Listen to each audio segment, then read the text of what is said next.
मेरे अज़ीज़ तलबा व तालिबात अस्सलाम वालेकुम। आज दिन है हफ़्ते का और तारीख़ है 8 मई। आज के होमवर्क में हम मज़मून लिखेंगे जिसका उन्वान है सेहत व सफ़ाई। आपको बेटा याद होगा कि हमने ज़ूम की क्लास में इस मौजू पर काफ़ी तवील बहस की, कुछ मालूमात मैंने आप तक पहुँचाई और कुछ ख़यालात आपने हमसे शेयर किए। इससे आपको इतना अंदाज़ा हो गया होगा कि सफाई का मतलब क्या है। क्या साफ़ कपड़े पहन लेना या साफ़ जूते पहन लेना ही सफाई कहलाता है? तो ये बात हरगिज़ नहीं है। और मैंने आपको ये कहा था कि आपको ये मज़मून तहरीरी सूरत में मिलेगा और आपने इस मज़मून को नोटबुक पर लिखने के साथ साथ इसको ज़ुबानी याद करना है ताकि आपकी इससे अच्छी तरह दोहराई हो सके। और एक बात और कि आपको पता है कि मज़मून का ताल्लुक़ चूँकि हुनर उर्दू यानी कि ग्रामर के साथ होता है, तो आप ये काम उर्दू बी की नोटबुक पर लिखेंगे। तो आइए हम अपना मज़मून शुरू करते हैं।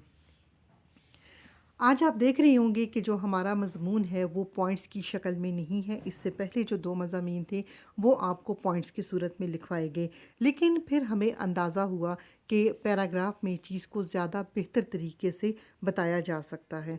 तो आज पैराग्राफ की सूरत में मज़मून आप लिखेंगे और इसी तरह आप इसको याद करेंगे। तो आइए शुरू करते हैं। मज़मून सेहत व सफाई। सफाई का मतलब है साफ़ सुथरा और पाक रहना। एक इंसान की ज़िंदगी में पाक साफ़ रहने को जितनी अहमियत हासिल है, इतनी किसी और चीज़ को नहीं। सफाई से मुराद इंसान अपना लिबास, जिस्म, ख़यालात, आदात और खाने पीने की चीज़ों को साफ़ रखे। दूसरा पैराग्राफ है सेहत और तंदुरुस्ती के लिए सफाई बहुत ज़रूरी है। जो लोग गंदे रहते हैं ना तो उनकी सेहत अच्छी रहती है और ना ही लोग उन्हें पसंद करते हैं। कुरान पाक में इरशाद होता है, बेशक अल्लाह ताला साफ़ रहने वालों को पसंद करता है। सफाई एक चीज़ तक महदूद नहीं होती, हमें अपने लिबास, घर के अलावा गली मोहल्ले की सफाई का भी ख्याल रखना चाहिए।